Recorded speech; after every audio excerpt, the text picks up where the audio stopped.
আলাইকুম রহমতুল্লাহ। সম্মানিত প্রিয় বন্ধুগণ, এই যে আপনারা মহিলাটার পিক দেখতে আছেন, সম্মানিত প্রিয় বন্ধুগণ, এই মহিলাটার নাম হচ্ছে সুবর্ণা আক্তার। দেখেন, সুবর্ণা, টুবর্ণা, কল্পনা, আলপনা এই সমস্ত নাম বেশিরভাগ হিন্দুরা রাখে, কিন্তু আমাদের মুসলমানদের মেয়েদের, ছেলে মেয়েদের নাম হিন্দুদের মতন। সম্মানিত প্রিয় বন্ধুগণ, এই মহিলাটা দেখতে শুনতে খুবই ভালো, ফিগার ফাগার খুবই টাইট আছে অবশ্য, কিন্তু এই মহিলাটা মুসলিম মহিলা।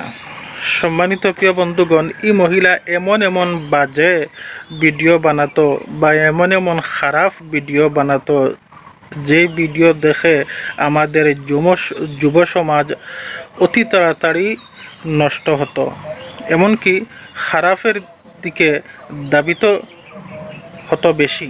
সম্মানিত প্রিয় বন্ধুগণ, সবচাইতে বড় খুশির খবর, আলহামদুলিল্লাহ, এই মহিলাটা আত্মহত্যা করে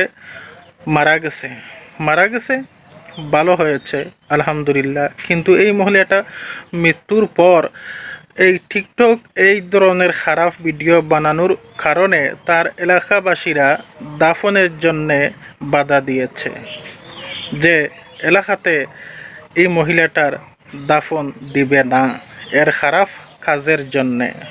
তাই আমি এই কথা বলতে চাচ্ছি, এই মহিলাটার দিকে আপনারা এই বিশ্বের সমস্ত মানুষ লক্ষ্য করেন, আর এই মহিলার কাছ থেকে একটু শিক্ষা নেন।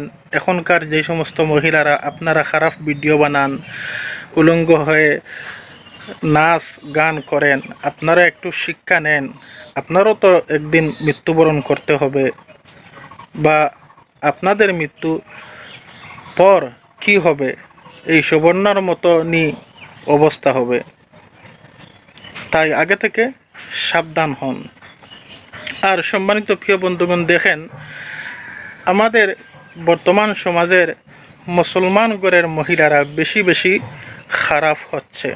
কিছু মহিলারা আসছে ভিডিওতে এবং কি মিডিয়ার সামনে আসতেছে, আসিয়া মিথ্যা কথা বলতেছে যে দর্শন এই সেই, নিজের পর্দা ঠিক নেই, আবার দর্শন অভিযোগ করে। সম্মানিত প্রিয় বন্ধুগণ, এই ধরনের কিছু বানমট মহিলারা আছে, আবার কিছু ভালো মহিলারা আছে যে কিছু খারাপ মানুষে তাদেরকে দর্শন করতেছে। আবার কিছু মহিলারা আছে যে নিজের স্বামীকেও হত্যা করে মাংস টুকরো করে ফ্রিজেও রাখে। অবশ্যই সেই নিউজ আপনারা দেখবেন, কিন্তু আমাদের দেশে বিচার নেই। যদি সঠিক বিচার থাকতো তাহলে আমাদের দেশে এই সমস্ত কাজ হতো না। এই জন্য অবশ্যই আমাদের দেশে ইসলামিক শাসন ব্যবস্থার প্রয়োজন। যদি দু একটা ফাঁসি হয়ে যেত, কিছু এই ধরনের খারাপ মহিলা এবং খারাপ পুরুষদের যদি সঠিক বিচার হতো, তাহলে আমাদের এই সমাজ খারাপ পথে মানুষ ধাবিত হতো না। সবাই ভালো থাকেন, সুস্থ থাকেন। আসসালামু আলাইকুম ওয়া রাহমাতুল্লাহ।